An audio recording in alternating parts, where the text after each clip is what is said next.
to remind you what he was asking. He's looking at 1 Samuel 28, story of the witch at Endor, Saul visiting this medium in order to consult with Samuel one last time, as if Samuel's going to say something new. Not going to happen. But the puzzle is what Samuel says to Saul: you're going to die, you and your sons will be with me. And so what is that saying about the afterlife according to in the Old Testament? A couple things. This is the way I understand the way things work. And I acknowledge that I'm putting together pieces of information in the Old Testament in a certain way, and that they might be put together differently. So I'm not claiming on any kind of orthodoxy. I mean, this is an orthodox position, I would say, but I'm not saying this is the one true view of it. Sheol in the Old Testament often just means the place of the dead. It's doesn't distinguish between righteous death and the death of the wicked. It's just, if you go down to Sheol, you're going down to the place of the dead, to the grave. It's just another word for the grave. Sometimes Sheol has the more particular connotation of a premature, violent, evil death. So if you're being cut down in the middle of your life, you go down to Sheol. It still means the place of the dead, but it's a particular kind of death. And in that sense, you'd have a distinction between going down to Sheol. If you're killed in warfare, you go down to Sheol. If David is killed by his enemies, he's going down to Sheol, the place of the dead, but particularly the place of the dead executed by his enemies. But there would be other language for a peaceful and blessed death, which would be gathered to his people. That's used of the patriarchs. So there's a kind of incorporation into a company of the dead that has a more positive connotation. So Sheol has, I think, several different nuances of meaning. I do think that there was a distinction between the blessed and the damned, but I don't think it's the same thing that you have in the New Covenant. The picture I have, the picture that Jesus gives us in the story of Lazarus and the rich man is of Lazarus being in the bosom of Abraham, the rich man being in a place of torment. They're both in Sheol in the general sense. They're in a place of the dead, but for one, the experience is he's gathered to his fathers and he's gathered to his people. There's a blessedness, and one of them is pain. So there is that. There appears to be that kind of distinction. That raised the question, of course, how literally can we take a parable? And I'm just, for the sake of thinking about this, I'm taking it straightforwardly, that's actually how things worked. I do think that there's a difference between what happened to Old Covenant believers and unbelievers and what happens now. Let me put it in terms of the sanctuary. Hebrews tells us that Jesus is the forerunner, the pioneer, who enters into the heavenly most holy place. Jesus is the first one to enter directly into the presence of God in the heavenly sanctuary. And then there are hints in Hebrews that others share in that in Christ. The end of Hebrews 10 and into Hebrews 11, it looks to me like it's talking about, this is not a harrowing of hell in the medieval sense. And are you familiar with that idea? In the medieval church, there was an idea that Jesus went into hell, released captives from hell, and then they ascended with him. But I do think that there's an advance for Old Covenant saints. They're already in the place of blessedness in the bosom of Abraham, but they can't go all the way into the presence of God until Jesus comes, because he's the forerunner. But then they're gathered into the direct presence of God. And when we die, we're taken directly into that sanctuary, that heavenly sanctuary. So again, to put it in terms of the sanctuary, I would. This is not something that I can directly quote something in the Bible that suggests this, but this picture I think is accurate. Old Testament saints died and went into the courtroom of the heavenly sanctuary, but not into the most holy place.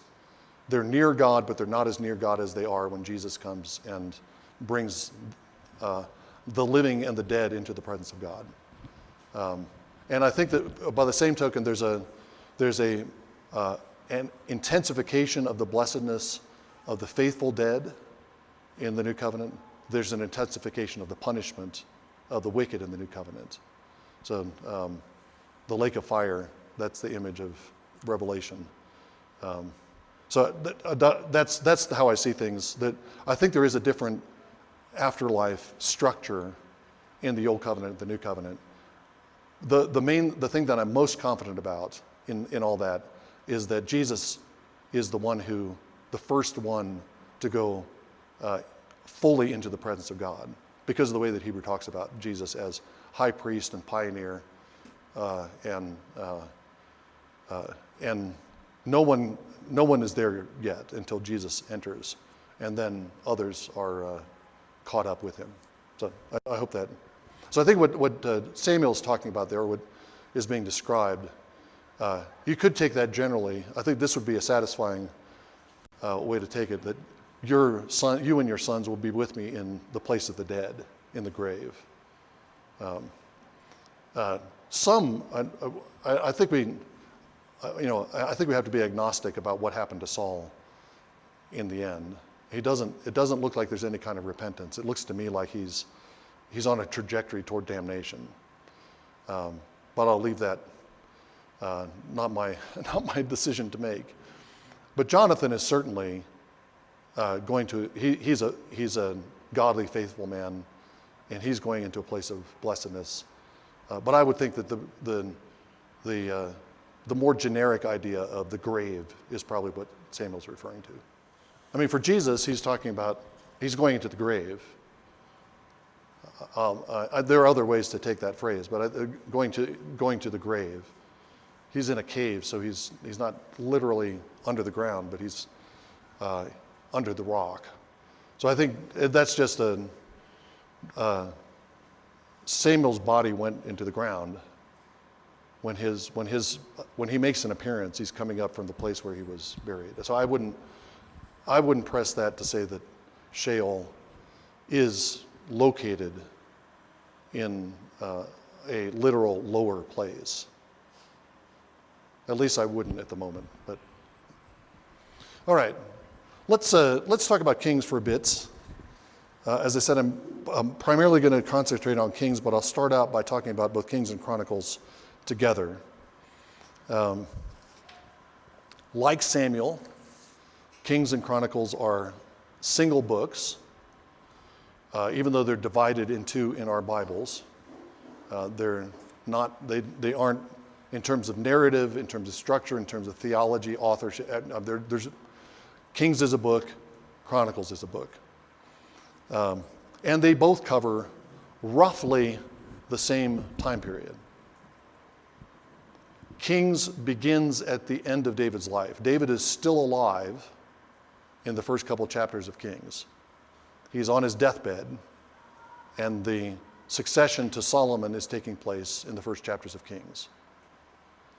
And then you have the reign of Solomon, the division of the kingdom, the history of the divided kingdom, and 2 Kings ends with the exile and Nebuchadnezzar's invasion of Judah and subjection of Judah. That's the history that's covered in 1st and 2nd Kings, from David to the exile. Chronicles, as I said, is covering roughly the same time period, except the distribution is different. The first 9 chapters of 1st Chronicles are genealogy. That's not in Kings at all. The 10th chapter of Chronicles, of 1st Chronicles, is Saul's death. So that's going back to the end of 1 Samuel. That's where the narrative starts in Chronicles. And then in the rest of 1 Chronicles, you have an account of David's life, and then the preparation for the succession to Solomon.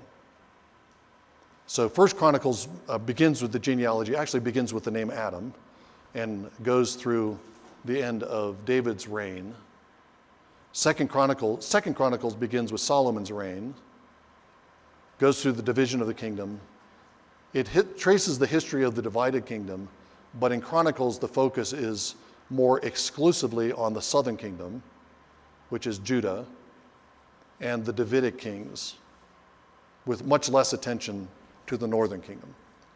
And then Chronicles ends with the destruction of the temple, the exile, but actually the very last thing in Chronicles is the decree of Cyrus, which is the decree of Cyrus, the Persian king, who conquers Babylon and then lets the exiles go back to Jerusalem. Okay, so both books are covering Solomon's reign and the divided kingdom reign. Chronicles is covering much more of David's reign and a little bit of Saul. And the focus of Chronicles is on the southern kingdom rather than the northern kingdom. I'm going to say something about the arrangement of the books in just a second, but the books are written in different historical settings. At least that's the conclusion that I'm drawing and is commonly drawn from the endings of the two books. Second Kings ends with Jehoiachin, one of the last kings of Judah, in exile in Babylon. There's no decree of Cyrus. They're still in exile. And the presumption is, or the inference is, that when Kings was written, Israel was still in exile. The decree of Cyrus is not included because it hadn't happened yet. Chronicles ends with the decree of Cyrus, so obviously the decree of Cyrus has happened when the chronicler writes. So the chronicler, at least the final form of the book of Chronicles as we have it, is a product of the post-exilic period in its final form. The book of Kings as we have it is a product of the pre-exilic period or the exilic period, or at least that's the focus of attention. Now think about the two different settings. If we can assume that Kings is written by somebody during the exile to people who are still in exile, Chronicles is written by somebody who is living after the exile to people who have returned from exile. And that difference of historical setting illumines the differences in the books. Kings is answering the question, what happened? How did we get into exile? Why are we in Babylon? And the answer is largely to do with the refusal to listen to the prophets. Okay. Chronicles is written after the exile, and the question now is, what do we do now that the exile has ended? So the focus of Chronicles is not on Israel's disobedience to the prophetic word. There's a huge section bridging 1st and 2nd Chronicles at the middle of Chronicles that has to do with the preparation for the building of the temple. David spends a lot of his reign, according to Chronicles, spends a lot of his reign preparing for the building of the temple. We don't know that from Samuel or Kings. We know that only from Chronicles. And then there's the first part of 2nd Chronicles is about Solomon's construction of the temple. So this large middle section of Chronicles is all about building a temple, which is what the original readers of Chronicles are actually doing. They're building the second temple. So you see the difference in focus. I mentioned listening to the prophetic word. The very center of Kings, from 1 Kings 17 to about 2 Kings 10 or so, the main characters are not kings but prophets, Elijah and Elisha. So the big middle chunk of Kings is devoted to the ministry of two prophets. There is attention given to the building of the temple, but it isn't at the center of the book the way it is in Kings. And Elijah and Elisha are not even mentioned in Chronicles, but they take up a huge amount of space in Kings. Okay. Is that making general sense about the difference between the historical setting when the books are written and how that affects the focus of attention? Let me say a few things about the ordering of Chronicles. This is what I argue for at length in my commentary on Chronicles, which is in a stack here somewhere. It was in a stack a few minutes ago. Is it way down? Back down at the bottom. I think Chronicles, is arranged as it's a history of the monarchy, but it's arranged as a recapitulation of Israel's entire history. You could say it's arranged as a recapitulation of the entire Old Testament canon. It begins with Adam. The name Adam is the very first word.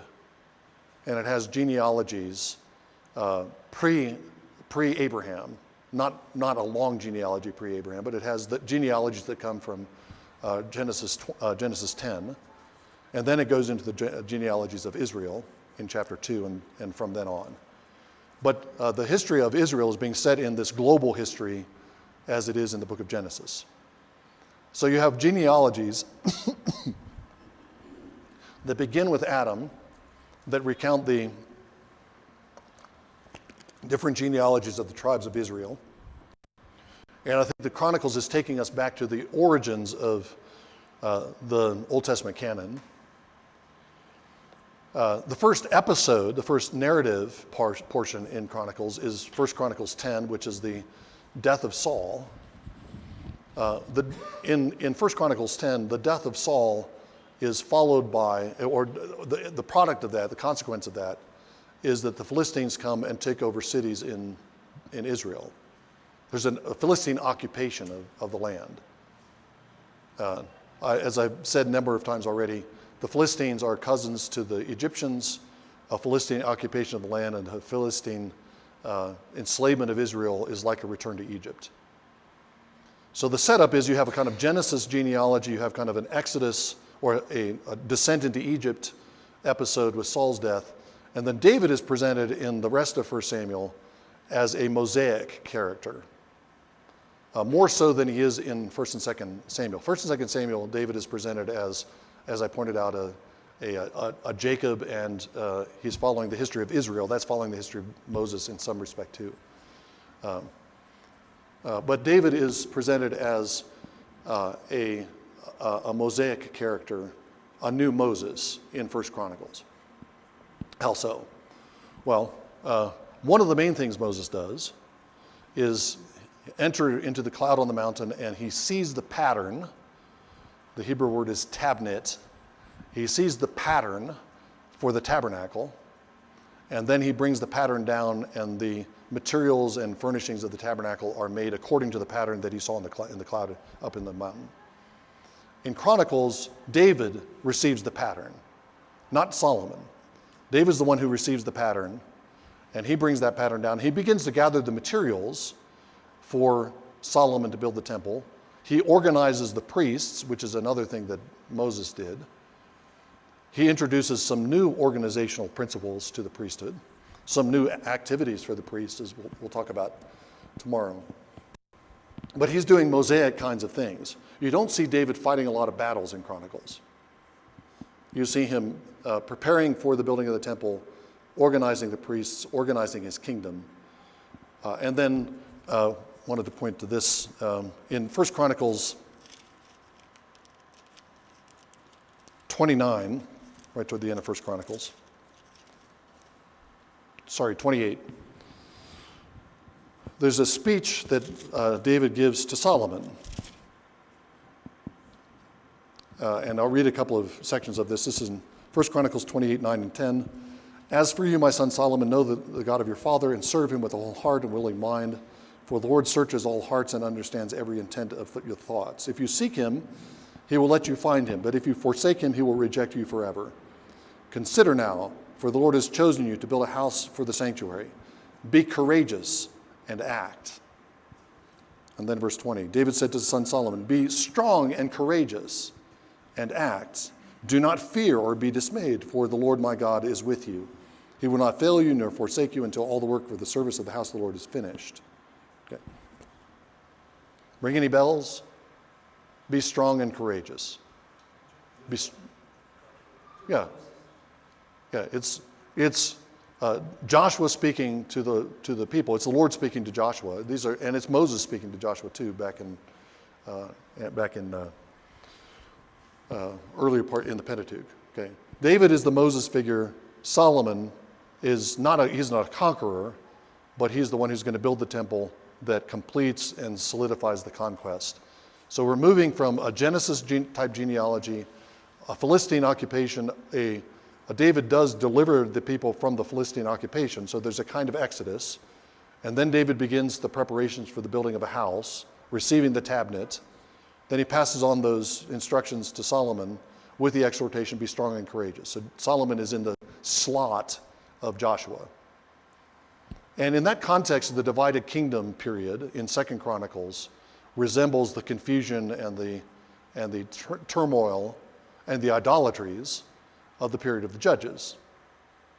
Okay. So in the scheme the Chronicles is using, there's a similarity between Judges and the divided monarchy.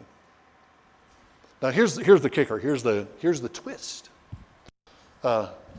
When you're the turmoil of Judges, the turmoil of the period of the Judges, comes to an end with the establishment of a dynasty, the Dynasty of David. The period of confusion and turmoil during the divided kingdom, which ends with the destruction of the temple, would be like the destruction of the tabernacle at Shiloh. That also culminates with the coming of a saving king, a delivering king, a new David, as it were. Who is the new David at the end of Chronicles, though? Who's the one who delivers Israel at the end of Chronicles from exile? Cyrus. Okay. That's a twist. So if I'm right, what we have here is a retelling of the Old Testament story. The monarchy's history is following the template of the earlier history of Israel. The earlier history of Israel culminated with David. This history of the monarchy, following the history of Israel, culminates not with a Davidic king, but with a Persian emperor, who is in the role of a Davidic king. Cyrus is in the role of a Davidic king.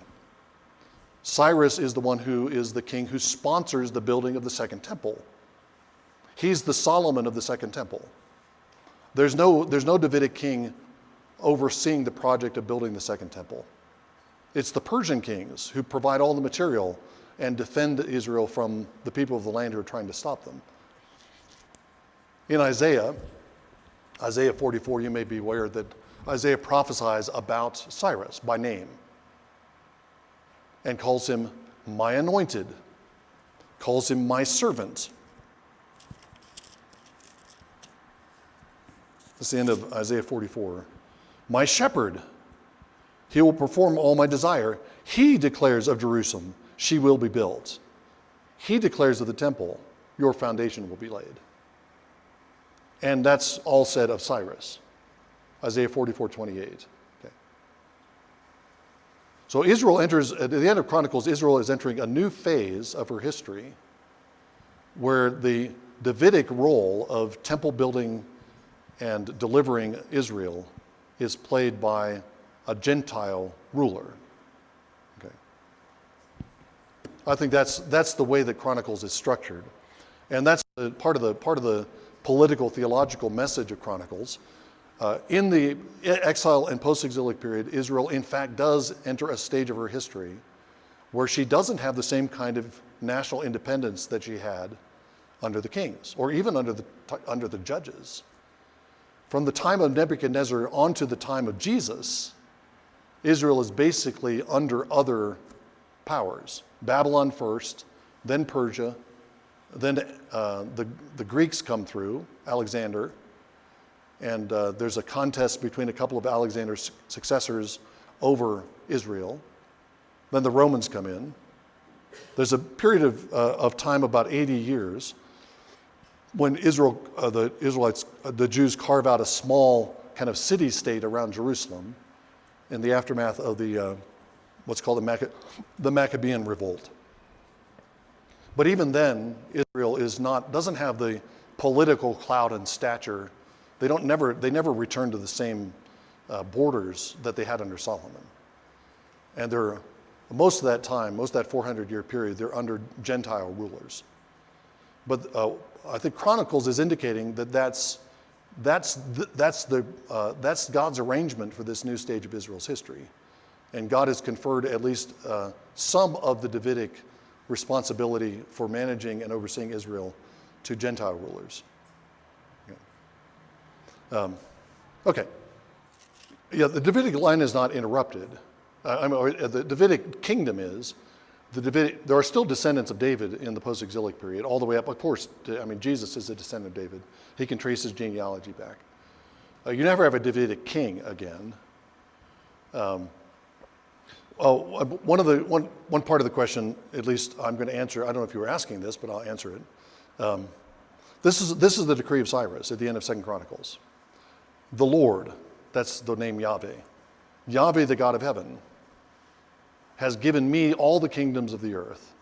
He has appointed me to build him a house in Jerusalem, which is in Judah. Whoever there is among you of all the peoples, may Yahweh his God be with him, and let him go up. Okay. I take that as an actual statement of Cyrus, the king of Persia. And he's acknowledging Yahweh, the God of Israel, as the God of heaven. He acknowledges that he has authority over the kingdoms of the earth from Yahweh. He's acknowledging, and he's giving permission to Israel to go up and to serve Yahweh by building him a house. I think Cyrus is how does that work for somebody like Cyrus? Is he also serving the gods of Persia? Maybe. But he's acknowledging the God of Israel as a genuine God. He may still be a polytheist, but there's some kind of confession. I'd be inclined to say that Cyrus, when we get to the new creation, we'll be able to say hello to Cyrus. That'd be my guess. And probably Nebuchadnezzar too. That they were grafted into. Yeah, right. They're Gentiles, but they are Gentile God-fearers. You look at the confessions of Nebuchadnezzar and Daniel. Some of the strongest statements of God's sovereignty in the entire Bible are from the mouth of Nebuchadnezzar. The end of Daniel 4, after he's been humbled and become a beast. So I think these are actually. I don't think I can prove that, but I think the trajectory or the thrust of scriptures suggests that these Gentile rulers, at least the early ones, are actually God-fearers and they acknowledge God. They acknowledge the God of Israel as God, and they assist Israel in fulfilling Israel's role. So I think what it means for the average Jew, I think what it means is Jeremiah, when he's living at the end of the Davidic kingdom. He's living in Jerusalem. Some of the Israelites, people of Judah, are already in exile. And he sends a letter to the people in exile. You may know this passage, Jeremiah 29. The Lord is sending you into exile. It's not going to be a short exile, contrary to the false prophets. The false prophets say that Nebuchadnezzar is going to be defeated. He's not. The false prophets say it's going to be a short exile. It's not. It's going to be 70 years. So your job when you go into exile is to seek the peace of the city where you've been sent. And as the exile gets extended, I think you have the 70 years of Babylonian power, and then you have the 70 weeks that Daniel talks about that's an extension of that initial exile. This is the time of the Gentiles, from Nebuchadnezzar till the coming of Christ. I think that's what the 70 weeks is. And during that whole time, the goal of the Jews is what Jeremiah 29 says. Not to rebel against the Gentile authorities, to acknowledge them, even if they're not believers, to acknowledge them as God's authorities over them, and to seek the peace of the city where they are. And that fits with what I was saying earlier today about the spread of Israel all over the Mediterranean world. There's synagogues everywhere. Jews and Gentiles are interacting during the last several hundred years of the Old Testament history. And that's God's design for Israel. They now have a new kind of mission. And part of that is honoring the king, serving the peace of the city, but not compromising, right? Serving God faithfully. Yes, I do think that Jeremiah, the book of Daniel, give us ways of thinking about how we as believers relate to governments that don't acknowledge God. I mean, I think Nebuchadnezzar ends up converted, but Belshazzar isn't. And Nebuchadnezzar is an idolater at certain points of the story. Darius, later on, he ends up favoring Daniel, but I think Daniel is a good source and Jeremiah. I think, that's what Christians, I think it's a good thing when Christians have political power. I think that's a good thing. But if Christians don't have political power and the system is not running according to Christian morality, I think Jeremiah's instructions are exactly what we should be doing. Seeking the good of the city where we live, not compromising with the world, but not withdrawing from the city either, but seeking what's best for the city where we dwell. Yeah, that's a good question. I think the Maccabees, I have a kind of mixed evaluation of the Maccabees. There are passages in Daniel that talk about the Maccabean Revolt, I think, as being a help because the Maccabees are resisting when Jews are being executed, persecuted intensely. They're Jewish martyrs, and the Maccabean Revolt arises in that context.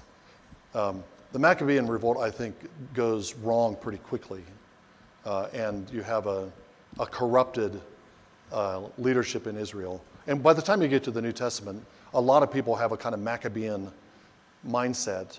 They want to throw off the Romans. I don't think that's what they should be doing.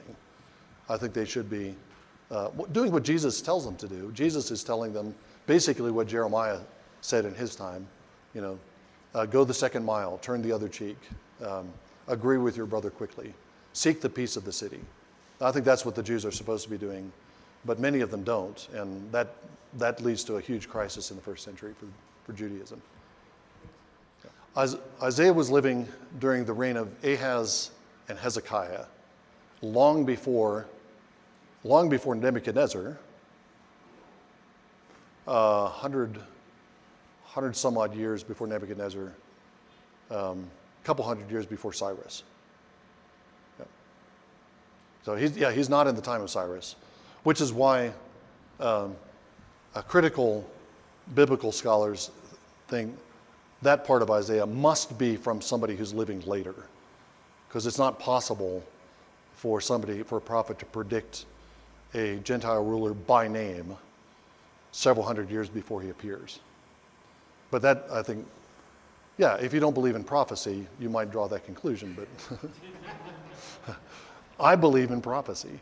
So I think Isaiah wrote all of Isaiah, and Isaiah predicted something that was far in the future for him and predicted a king by name. I don't think we'll take any more time, but I'll just give one other example of that kind of thing. The man of God from Judah in 1 Kings 13, he comes to Jeroboam, who's the first king of the northern kingdom, and he says to Jeroboam, there's going to be a king from Judah named Josiah, and he's going to desecrate the altar where you're offering sacrifice to a golden calf. And Josiah doesn't appear until almost the end of the history of Judah. But the man of God from Judah is already prophesying of him by name. So again, people would say, well, that's written after the fact. Yeah, you can put the words in the mouth of the man of God from Judah. And that's the only conclusion you can draw if you don't believe in prophecy. But if you believe that God knows the future and sometimes discloses the future, then they can name people ahead of time. Just like John, he gives us 666. And we know, some of you know, what 666 stands for because I disclosed it to you a couple days ago. There's a small remnant of you, the special 4 of you that were here on time, learned who the beast was and what the number meant. But those of you who were, what's that? No. You all know? Okay, it's not Joel Osteen. Yeah. Only 4 of you know. You're going to have to keep that secret. That's the secret knowledge you're going to take away from the class. Okay. All right. I don't know if you have access to. I sent out another document that was part of the notes, but it was just 3 outlines. Did you get this page? It's structural patterns in some historical books. Yeah. Okay, great. That's what you want to be looking at, because I'm going to explain that really amateurish structure of First and Second Kings. I didn't even close the gap there. What happened? All right. I'm not very good at computer graphics, as you can see. Okay. First and Second Kings. First and Second Kings, I'm going to talk about the structure of First and Second Kings, and this is one place where I think the structure of the book is inextricably tied in with the message of the book. Okay. I think that's true generally, but this is one where I find it, I think, is very powerful to see how the structure dovetails with what Kings is getting at. So what that outline, very amateurishly, is supposed to represent is that Kings is a set of 3 long narratives that are parallel, especially at the beginning and end of each section. So the top line shows the overarching narrative, which is the narrative of the United Kingdom. The first part of 1 Kings is about the kingdom before the division. It's about Solomon's kingdom primarily. Okay. The last part is about the fall of Judah, but it's the fall of Judah after Hezekiah and then Josiah somewhat reunite north and south. You have a kind of reunited kingdom at the end of Kings. The northern kings are out of the way. The Assyrians conquer the north, and there aren't any more kings in the north. During the time of Hezekiah in Judah, I can't remember the name of the last king in the north right now, but the last king in the northern kingdom dies, and the northern kingdom as a kingdom ends. But Hezekiah and Josiah both are active in what used to be the northern kingdom. Hezekiah has a Passover and invites the people of the north to share the Passover. So people come from what used to be the northern kingdom to Jerusalem to celebrate the Passover. Josiah gets rid of all of the idolatrous shrines in Judah, and then he goes up to Bethel, where the man of God from Judah met Jeroboam, and he destroys the altar that Jeroboam set up. And I think he goes up to Dan and destroys the altar all the way up in Dan. So he's purging not only Judah, but the northern kingdom, what used to be the northern kingdom, of idolatry. So he doesn't take political control of the northern kingdom, but by the time you get to the end of Judah's history, Judah has become, at least in terms of its worship, has incorporated territories in the northern kingdom, and you have a kind of reunited kingdom. Okay? So united kingdom at the beginning, somewhat reunited kingdom at the end. That's the first large structure. Within that, you have the history of the northern kingdom. So that's the second line. That begins with Jeroboam the First. Jeroboam the First is he's a highly placed official in Solomon's kingdom, After Solomon's death, he leads a delegation from the northern tribes and asks Solomon's son, Rehoboam, to lighten the load on the people, and Rehoboam refuses. And so Jeroboam takes 10 tribes, and they go out of the Davidic kingdom, and he becomes the king of the northern kingdom. That's the beginning of the northern kingdom. Okay. Jeroboam. And then the fall of the northern kingdom is in 2 Kings 17. The Assyrians come down, and they destroy Samaria, and they conquer the northern kingdom, and then they bring in, they resettle non-Israelites in the northern kingdom. This is one of the tactics that the Assyrians use to take control of subordinated nations. If you just leave Israelites there, they're liable to band together and create a resistance. But if you have lots of different people mixing up, then it's harder to unite against the Assyrians. So the northern kingdom becomes a kind of mixed kingdom. Jews there, but also God is still worshipped, but also other gods are worshipped in the northern kingdom. So that's the history of the northern kingdom that's within this larger history of the United Kingdom. And then within that is the third line on the outline is the Omride dynasty. The Omride dynasty is given a great deal of attention in Kings. It begins with Omri. It's called the Omride dynasty. It begins with Omri, who is the head of a new dynasty, a couple of dynasties after Jeroboam. Jeroboam begins the northern kingdom. His dynasty collapses. Another king comes. His dynasty collapses. Zimri reigns for 7 days, and then Omri takes over. And Omri establishes a stable kingdom in the northern kingdom for several generations. Okay, so that's in 1 Kings 16. Omri. The most famous Omride is Omri's son, whose name is the notorious king of the north, the most notorious king of the northern kingdom.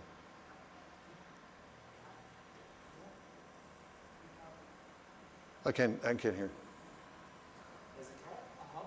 Ahab, yeah, Ahab. Omri is Ahab's father. Ahab is Omri's son, as you could have inferred from the first thing I said. Okay, so you have the Omride dynasty. That begins in 1 Kings 16. The Omride dynasty ends when the Lord raises Jehu to take the Lord's vengeance out against Ahab's house and the Omride dynasty. And then Jehu begins another dynasty that lasts for a few generations. It collapses, and there's another dynasty or two before the end of the northern kingdom. Okay, United Kingdom, northern kingdom, Omride dynasty. And then within the Omride dynasty, at the very center, you have the careers of Elijah and Elisha. That's the central 15 chapters or so of Kings is about those kings. Now, so that's just the general scheme. What I want to show now is that these three narratives, the United Kingdom, the Northern Kingdom, and the Omride dynasty, all have similarities in their beginnings and also similarities at the end. Okay? The similarity at the beginning is that each of these kingdoms, the United Kingdom, the Northern Kingdom, and the Omride dynasty, begins with a king who resembles David. David, of course, is the founder of the United Kingdom. He's the first king of all of Israel. Jeroboam is the founder of the Northern Kingdom, and his life story resembles the life story of David. If you turn to 1 Kings 11.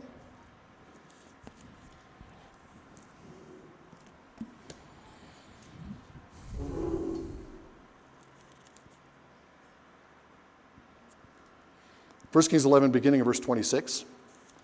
Then Jeroboam the son of Nebat and Ephraim of Zeradah, Solomon's servant, whose mother's name was Zeruiah, a widow, also rebelled against the king. Now this was the reason why he rebelled against the king. Solomon built the Millo and closed up the breach of the city of his father David. The man Jeroboam was a valiant warrior, and when Solomon saw that the young man was industrious, he appointed him over the forced labor in the house of Joseph.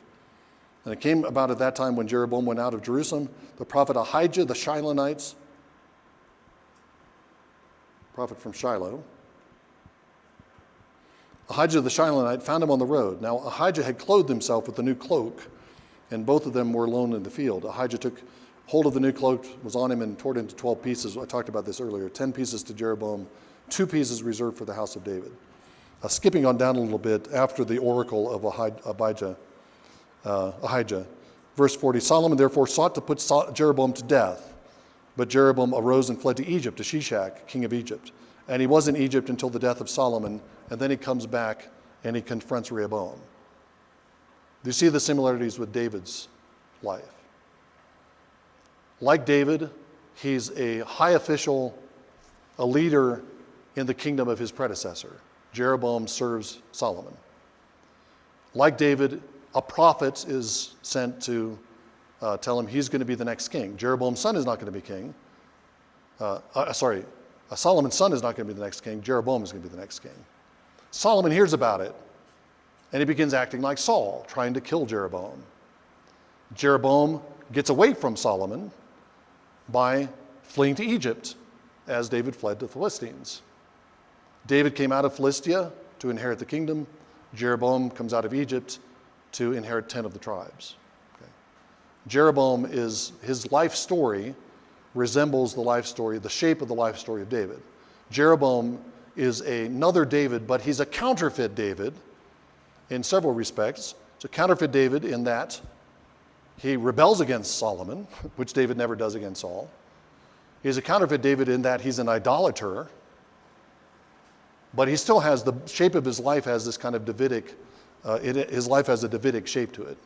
Okay, that's at the beginning of the northern kingdom. David begins the united kingdom. Jeroboam, a counterfeit David, begins the northern kingdom. Omri, another counterfeit David, begins the Omri dynasty. Let's look at 1 Kings 16. What do you know about Omri? 1 Kings 16, verse 15. In the 27th year of Asa, king of Judah, Zimri reigned 7 days at Tirzah. Now the people were camped against Gibbethon, which belonged to the Philistines. And the people who were camped heard it said, Zimri has conspired and has struck down the king. Therefore all Israel made Omri, the commander of the army, king over Israel on that day in the camp. Omri and all Israel with him went up to Gibbethon, and they besieged Tirzah.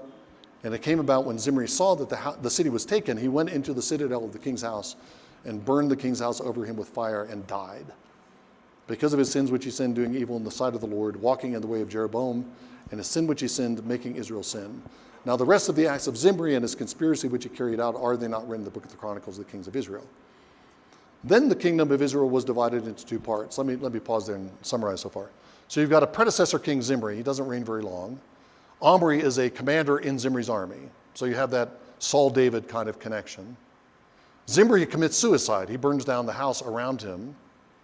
Saul is killed and then wants his bodyguard to kill him, and he won't, so he falls on his own sword. Okay, he dies on the mountain by his own hand. So Zimri and Saul are both suicides. Omri inherits the kingdom, and then there's a division between the people who followed Tibni, the son of Ginath, and the other half followed Omri. After Saul's death, there's a civil war between David and Ishbosheth, the son of Saul. Back to 1 Kings 16. What the people followed Omri prevailed over the people followed Tibni, the son of Ginath, and Tibni died and Omri became king. Okay, so he's following the Davidic story so far. He's a commander in the army of his predecessor. He inherits the kingdom, but there's civil war. He prevails in the civil war. Now in the 31st year of Asa, king of Judah, Omri became king over Israel, and he reigned 12 years. He reigned 6 years in Tirzah, and he built the hill Samaria, the hill Samaria from Shemer for 2 talents of silver. And he built on the hill and named the city which he built Samaria, after the name of Shemer, the owner of the hill. So Omri's, after he becomes king, he has a reign that's divided between two capital cities, just like David. David begins reigning in Hebron, and then he takes over Jerusalem. We even have a property deal. I mean, Omri buys the hill of Shemer in order to build his capital city, just as David buys the threshing floor in order eventually to build the temple. Omri did evil in the sight of the God, acted more wickedly than all we were before him. He walked in the way of Jeroboam the son of Nebat, and so on. Okay, so this is all we know about Omri. This is the account of his reign. Omri was a major figure in Israel's history, the northern kingdom's history. He's one of the few Israelite kings who is explicitly named in documents from other nations surrounding it. In fact, long after Omri died, the northern kingdom was known in the surrounding nations as Omri land or Omri's land. But the Bible only gives us this much, and virtually every detail that it gives us has some parallel in the life of David. Okay. One implication of this is to think about the successor, David, Solomon, Omri, Ahab. Omri is a counterfeit David, Ahab is a kind of counterfeit Solomon. Okay. So back to the chart. Each of the beginning of each one of these storylines, each one of these kingdoms is with a David, either the actual David or some counterfeit David, Jeroboam and Omri.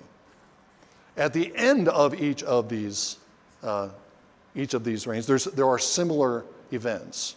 There's the fall of a dynasty or a kingdom, and there's a destruction of a sanctuary.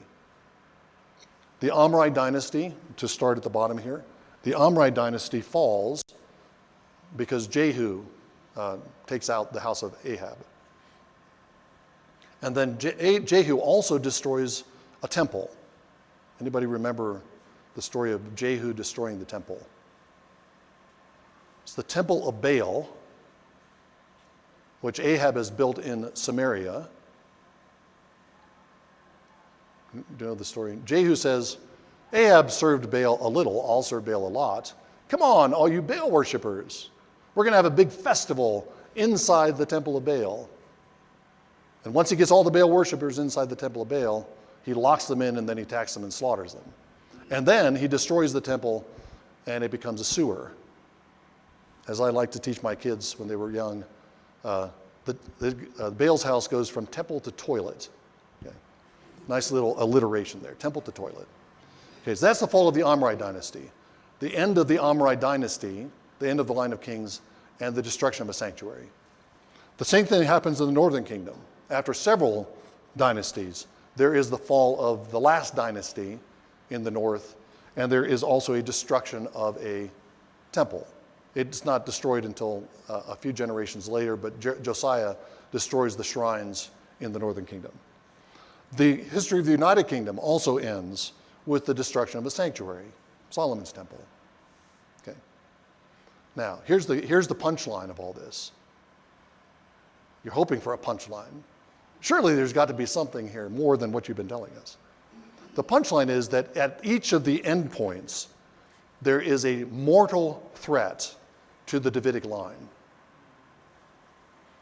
Okay, Jehu's going to take out the Omri dynasty, the house of Ahab. Great.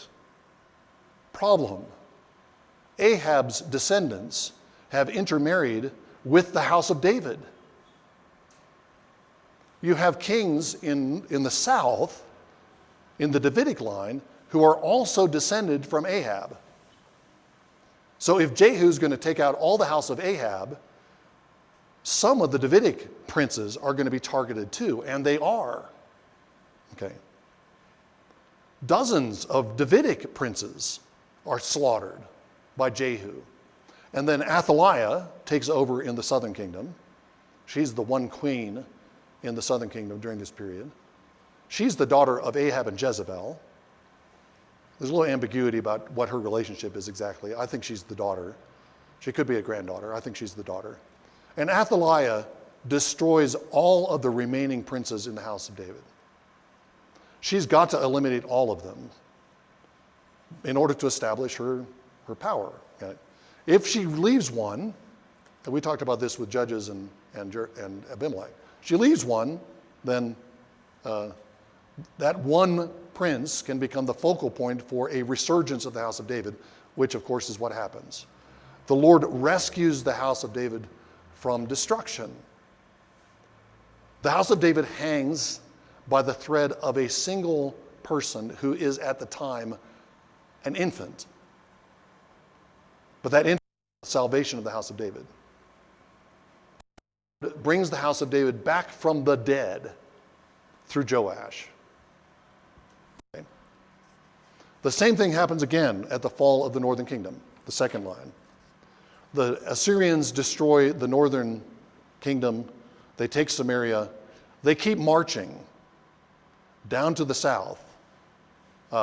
Sennacherib, the king of the Assyrians, has 185,000 soldiers that surround Jerusalem. They take all the surrounding cities around Jerusalem, and now they're besieging Jerusalem. And their goal is to take out Hezekiah, because Hezekiah has been resistant to the expansion of the Assyrians.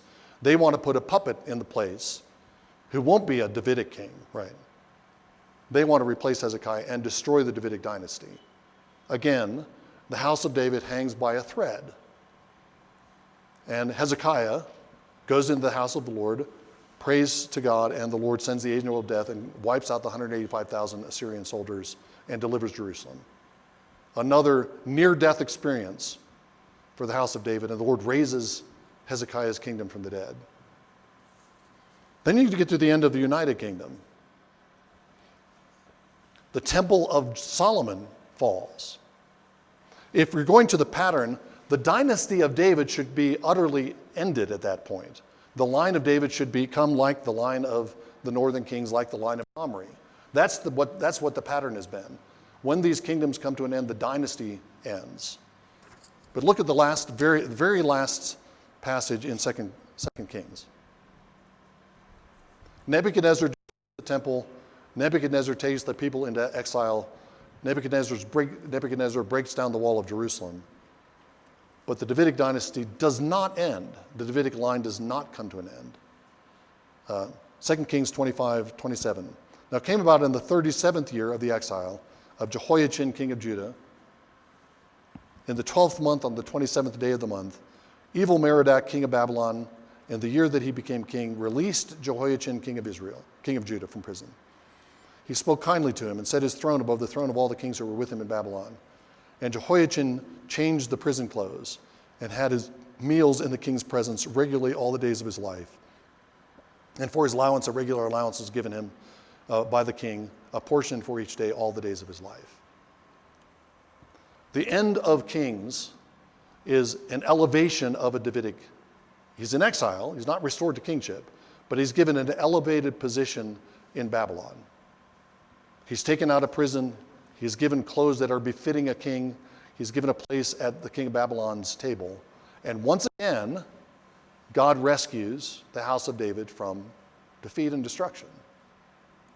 Okay. What's the difference between the line of Jeroboam, the line of Omri, and the line of David?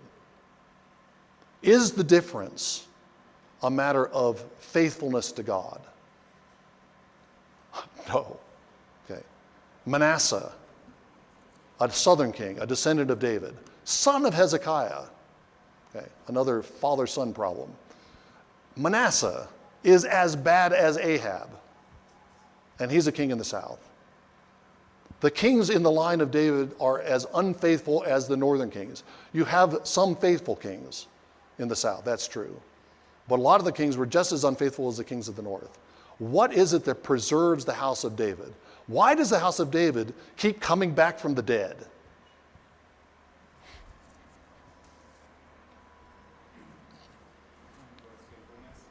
The Lord's faithfulness, right?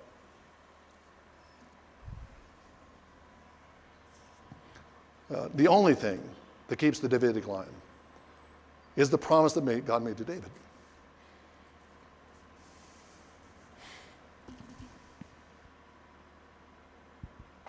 Okay. God said, your son will reign on the throne forever. He's got to preserve the house of David. And no matter how often the house of David dies, life. the theme of Kings laid out in Kings is the death and resurrection of the house of David, which is the repeated storyline of these different kingdoms. Okay. And you can extrapolate from that for your typological meditations. Okay. That's what Kings is about. Kings is ultimately gospel. It's about the death and resurrection of David.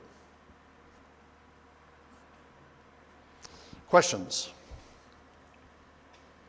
So yeah, there's a break in the line of David. That is important. That is just reinforces the theme, I think, because it looks like the house of David has disappeared for 7 years. Nobody knows that there's still a Davidic prince alive. Athaliah doesn't know it. And then 7 years later, up from the ground, out of the temple, comes the Davidic prince Joash. So yeah, there's a lot of, so I think that just reinforces the theme. Even when it looks like the Davidic line is completely dead for 7 years, the Lord raises the Davidic line back up.